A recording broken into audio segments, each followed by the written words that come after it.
16 ଡେଙ୍ଗା ପିଲାର ସାହସ CBSE କ୍ଲାସ୍ 3। କଟକ ସହରରେ ଗୋଟିଏ ନବଜାତ ପିଲା ଜନ୍ମଗ୍ରହଣ କରିଥିଲା। ଥରେ ସେ ସ୍କୁଲରୁ ଫେରୁଥାଏ। ଗଡ଼ଖାଇ ପାଖରେ ଜାମୁ ଗଛଟିଏ ଥାଏ।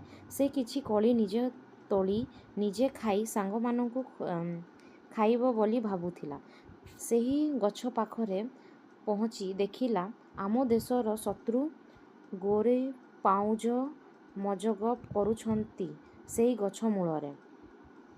ରାଗରେ ସେ ବୁତମୂଳର ବୁଲୁଆ ଗୋଟିଏ ଉଠେଇ ଗୋରାମାନଙ୍କୁ ଫୋପାଡ଼ି ଧାଇଁ ସାଇଁ ହେଇ ଘରେ ଫେରିଲା। ବାପା ପଚାରିଲେ, କ'ଣ ହେଲା କିରେ ଏମିତି ଧାଇଁଛୁ?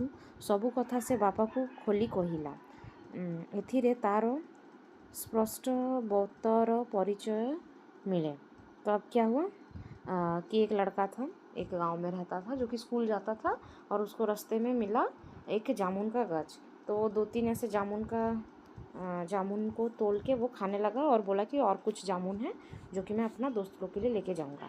उसी के पास वो देखता है गोरे लोग, ब्रिटिशर्स, दुश्मन लोग, उन लोग उस पेड़ के नीचे थे जो कि इंडिया को बहुत टॉर्चर करते थे। तो वो गुस्से में आके पत्थर उठाया और उनके ऊपर फेंक के वो दौड़ के भाग गया। और उसके पापा फिर उसको पूछे घर पहुंच के कि क्या हुआ, तुम इतनी ज़ोर से क्यों दौड़ रहे हो? तो बोला, पूरा बात बताया वो। तारो बापा कहिले, माइलु तो माइलु हेले चोरंको परी पलई आसिलु काहीकि? अगर तुम मारा ही तो मारिला, लेकिन चोर के जैसे तो मार के क्यों भाग के आया? बापांकर साहस पाई पुणी गला ढेला फिंगिला। सेमाने बहुत मारधार कले हेले तार दुख हेला नहीं। से पण कला ए कुकुर मानंकु सपोर्ट करिबा मन कथा मनरे थाए। आउ दिनकर घटना, से स्कूल रे पढ़ु थाए। पाटमुंडेई गाँ को बनिया भासी जाई थाए। डंगारे बसी गोपबंधु बनिया विभिन्न लोकंकु चूड़ा चाउल बांटिबाकू जाउथांती। सांगेरे थांती टिकी टिकी स्कूल पिला। नई पारी हेई बेले गोपबंधु खरा निमंते छता धरी थांती। भारी टणा खरा। दरिद्रर बंधु थिले गोपबंधु। अन्यर दुख देखिले आँखरे तांकर लुह रही था। तो अब क्या हुआ, उसके पापा उस दिन बोले कि अरे तुम मारा तो मारा, लेकिन तुम वापस क्यों आ गया?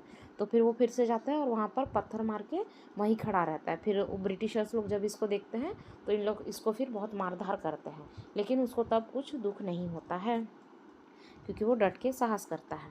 फिर और एक दिन क्या हुआ, उनके स्कूल ही गया था वो पढ़ने के लिए, कि पता चलता है कि पास वाले गांव में बाढ़ आया है, पानी बहुत भर गया है। तो गोपबंधु जी एक बोट में डोंगा में बैठ के उनका हेल्प करने गए हैं, उनको खाना वाना पहुंचाने गए थे।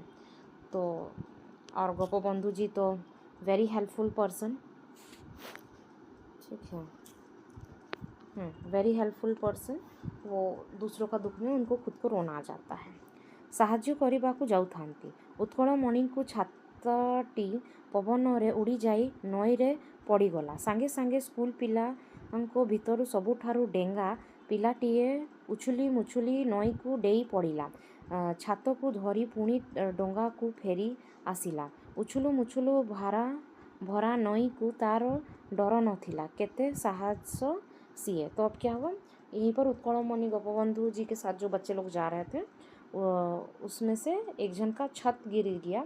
तो वो एक ठो सबसे लंबा बच्चा जो था वो उस जो फास्ट बहता हुआ पानी में गया उछल के और वो छत को लेके आया।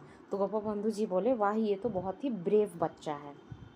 ए कथा देखी गोपबंधु को आँखि खुशी हो गला। से पिलाटी पिठीरे हाथ मारी कहिले, आरे बाबू तमे ए कौन कल? तम जीवनरू मो छातटा कौन एते बड़? सांगे सांगे पिलाटी उत्तर देला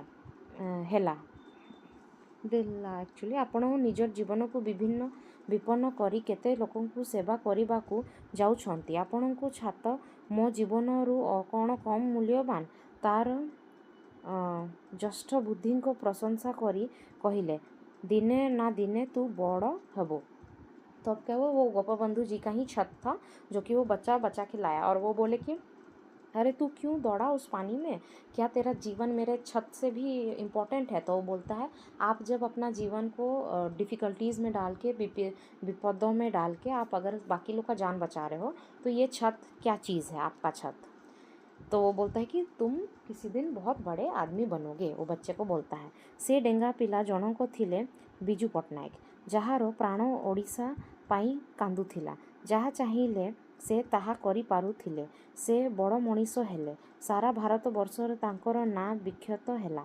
ସେ କଳିଙ୍ଗ ସମ୍ରାଟ ଭାବରେ ପରିଚିତ ହେଲେ।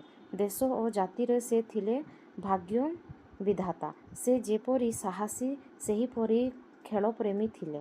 ମଣିଷର ଜନ୍ମ ଈଶ୍ୱରଙ୍କ ହାତରେ, କିନ୍ତୁ ତା'ର କର୍ମ ନିଜ ହାତରେ। ଚାହିଁଲେ ସମସ୍ତେ ଭଲ ମଣିଷ ହୋଇପାରିବେ। ବିଜୁବାବୁଙ୍କ ପରି ସନ୍ତାନ ଜନ୍ମ ଦେବା ଦୁର୍ଲଭ। ଓଡ଼ିଶା କାହିଁକି ଭାରତ ବି ଝରୁଛି। ସେ ଇଣ୍ଡୋନେସିଆରେ ସୁକର୍ଣ୍ଣିଙ୍କ ବିପଦରେ ଉଦ୍ଧାର କରିବାରୁ ତାଙ୍କୁ ଇଣ୍ଡୋନେସିଆର ଭୂମିପୁତ୍ର କୁହାଯାଏ। ସେ କୁହନ୍ତି ମୁଁ ଓଡ଼ିଶାର, ଓଡ଼ିଶା ମୋର। ଏ ପୁଣି पवन तांको सबुदिन मते मने रहिबो। तो अब क्या होता है, वो बच्चा जो था वो थे बिजू पटनायक, नवीन पटनायक जी के फादर, और वो उड़ीसा के लिए बहुत कुछ किए और इंडिया के लोगों के लिए बहुत कुछ किए और हेल्पफुल बहुत थे। तो उनके जैसे ही हमें बनना है। उनके जैसे बच्चे तो नहीं पैदा हो सकते, बट उनके जैसे कर्म हम कर सकते हैं। दूसरों का, वो अपने जान को खातिर नहीं करके दूसरों का जान बचाते हैं। सो इन लोगों में ये सब हैं, एक इंडियन रियल हीरो। तो यही था इनका story. So stay tuned for more and thank you. Happy Diwali.